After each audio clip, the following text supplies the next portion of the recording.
Avoir un pendule, c'est génial, mais à quoi est-ce qu'il peut servir? Dans cette vidéo, je vous présente les différents types ou domaines de radiesthésie, ainsi que leurs avantages et leurs inconvénients.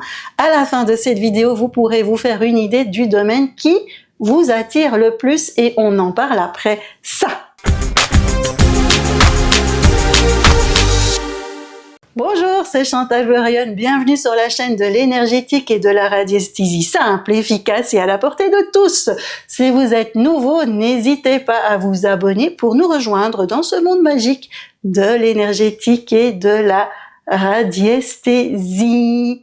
Alors, vous avez un pendule ou peut-être hésitez-vous à en acheter un et vous vous demandez qu'est-ce qu'on fait avec un pendule? C'est super, on est attiré par ça, mais on en fait quoi? Eh bien, il existe différents domaines dans la radiesthésie. Je vais vous citer les plus connus et les plus utilisés. Mais dites-moi, est-ce que vous ne partageriez pas avec moi en commentaire quels sont les domaines en radiesthésie que vous connaissez déjà? Allez, on passe au vif du sujet. Voyons d'abord ce qu'est la radiesthésie. La radiesthésie, c'est une pratique qui consiste à utiliser un pendule pour détecter des vibrations ou des énergies invisibles. Notre corps, il est capable de ressentir les énergies qui nous entourent. C'est pas une matière inerte. Il est capable de capter les énergies dégagées par les lieux, les personnes, les maladies et par des énergies bénéfiques telles que les guides. Notre corps va alors transmettre ce qu'il a pu capter autour de lui et il va provoquer un mouvement du pendule. On en reparlera dans une autre vidéo. Aujourd'hui, nous, on va parler des 5 domaines principaux de la radiesthésie. On va commencer par le domaine de la radiesthésie divinatoire. C'est le domaine qui attire le plus de personnes. Ce type de radiesthésie est utilisé pour répondre à des questions sur nos préoccupations. Elle va être utilisée pour prédire l'avenir ou même tirer des cartes.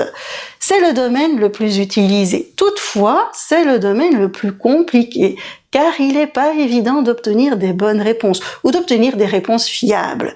En effet, les réponses que l'on va obtenir, elles sont obtenues à l'instant T. Oui, bien sûr, des grands événements sont écrits sur votre chemin de vie, mais tout n'est pas écrit. Nos décisions nous appartiennent et on peut changer les choses. On peut pas changer notre passé, mais on est maître de nos décisions et on peut changer notre futur. N'oubliez jamais ça. Les réponses que vous allez obtenir, c'est là, maintenant, à l'instant T et elles peuvent changer d'un jour à l'autre, même d'une heure à l'autre.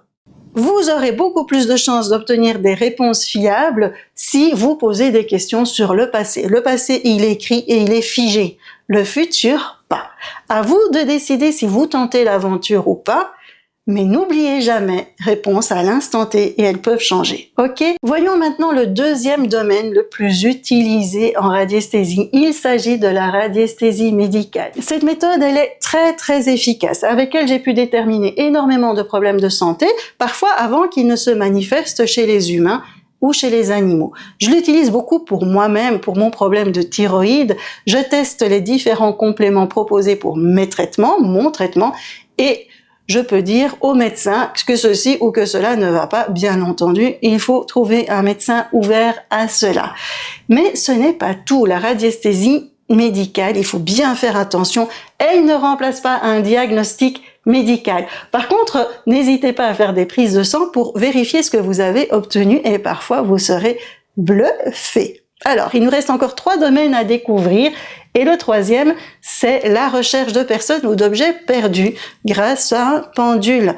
Il y a des personnes qui y arrivent avec grand succès, mais c'est pas donné à tout le monde car en fait, il faut avoir la capacité de bien se connecter à l'énergie de la personne ou de l'objet. Alors moi, j'aurais beaucoup aimé aider les personnes qui ont perdu des objets ou des proches ou même des animaux, mais il faut se rendre compte de ses propres capacités et j'avoue que je suis pas douée dans ce domaine.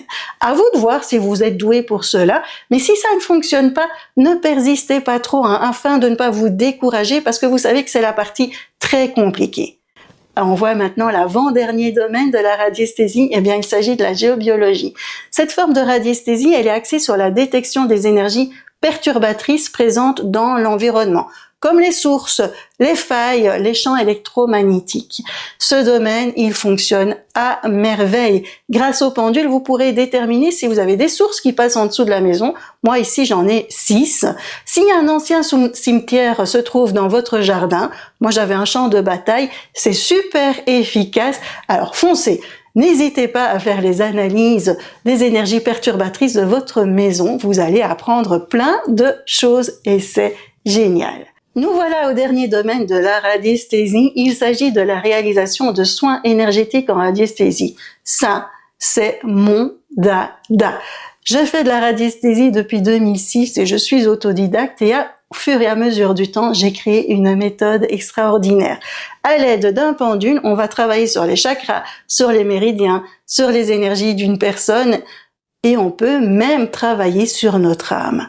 Avec le stress et parfois l'éducation, nos énergies, elles ne circulent plus bien en nous et ça peut avoir des conséquences sur nous. On peut avoir des maladies, on peut être fatigué, on peut avoir des douleurs et même parfois un mal-être.